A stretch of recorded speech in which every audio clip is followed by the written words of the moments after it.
This is Telugu politics. YNR ఈహా TV YNR journalist. So అతని విశ్లేషణ ఒకటి విన్నాను నేను ఏబిఎన్ రాధాకృష్ణ గురించి. సో దుమ్ము దులిపేశాడని చెప్పుకోవచ్చు.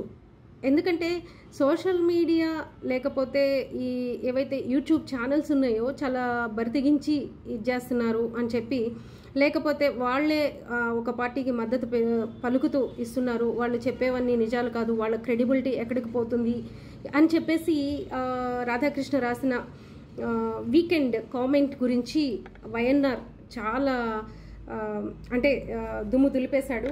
చాలా అంటే ప్రశ్నలు సంధిస్తూ వైఎన్ఆర్ చేసిన ఒక వీడియో చాలా నచ్చింది నాకు. ఎందుకంటే మేము జర్నలిజం చేసే దగ్గర నుంచి కూడా చూస్తూ ఉన్నాం. అంటే వైఎన్ఆర్ కూడా టీడీపీ చూశాడు, అలానే ఏబిఎన్లో కూడా పనిచేశాడు తక్కువ కాలం. ముందు టీవీ9లోనే చేశారు, నేను టీవీ9లోనే చేశాను ఫస్ట్.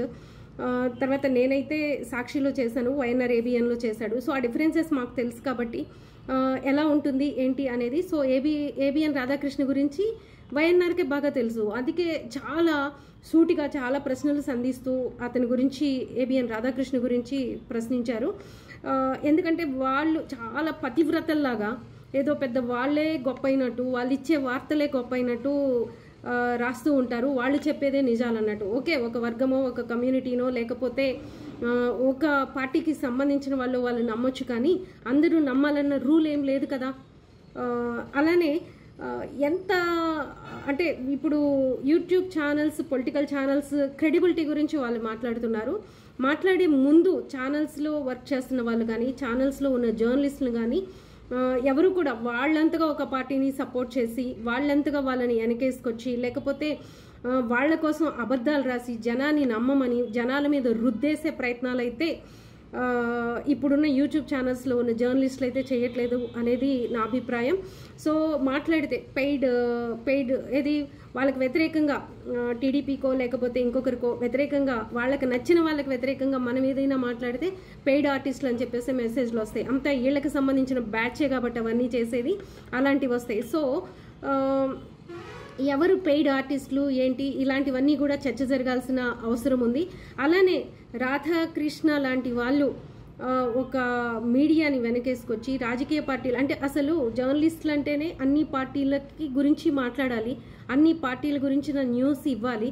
సో ఒక పార్టీనే వెనకేసుకొచ్చి ఒక పార్టీకి సంబంధించిన వాళ్ళనే సమర్థిస్తూ వాళ్ళకి నచ్చిన వాళ్ళ గురించి చాలా అసహ్యంగా, క్రెడిబిలిటీ లేని విధంగా చాలా రాసే అంశాలు ప్రజలందరికీ తెలియవా అంటే ఈరోజు ఒక ప్రశ్న అడిగాడు వైఎన్ఆర్.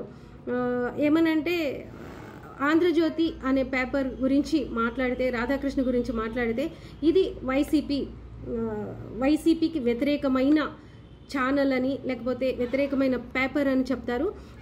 గ్రామానికి ఆయన అన్నాడు ఒక డైలాగ్, ఇచ్చాపురం నుంచి కుప్పం వరకు ఎవరిని అడిగినా చెప్తారు ఇది టీడీపీ ఛానల్, టీడీపీ పేపర్ అని చెప్పేసి చెప్తున్నారు.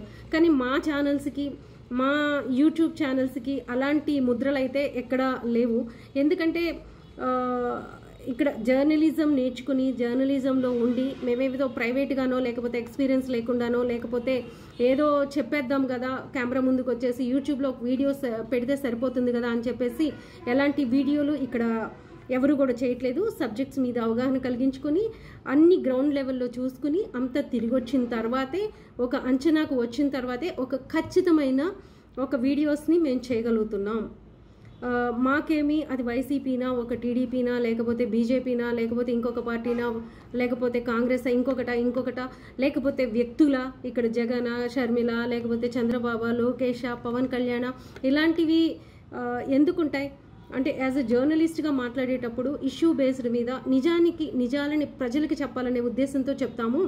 సో ఆంధ్రజ్యోతి రాధాకృష్ణ లాంటి వాళ్ళు సీనియర్లుగా ఉండి జర్నలిస్టులకి నేర్పించాల్సింది, జర్నలిస్టులని ఈరోజు చులకన చేసే విధంగా మాట్లాడడం కానీ, చులకన చేసే విధంగా ఆయన రాయడం కానీ తట్టుకోలేక ఆయన దగ్గరే పనిచేసిన వైఎన్ఆర్ మాట్లాడాడు అంటే, వైఎన్ఆర్ తన అభిప్రాయాన్ని చెప్పారు, అంతేకాదు ప్రశ్నల్ని సంధించారు అంటే వైఎన్ఆర్ని అభినందించాల్సిందే ఖచ్చితంగా.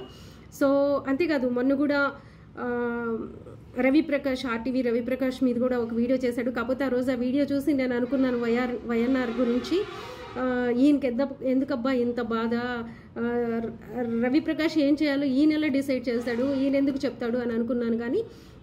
కానీ ఈరోజు మాత్రం ఏబిఎన్కి ఇచ్చిన కౌంటర్ అయితే నిజంగా అభినందించాలి. చాలా ధైర్యంగా, చాలా స్పష్టంగా తను అడగాల్సిన ప్రశ్నల్ని ప్రజల తరపున కావచ్చు, ఏదైనా కావచ్చు, వాళ్ళు చెప్పే అబద్ధాలని ఒక జర్నలిస్ట్గా ఇంకొక జర్నలిస్ట్ని ప్రశ్నించడం అనేది నిజంగా అభినందనీయమని చెప్పుకోవచ్చు.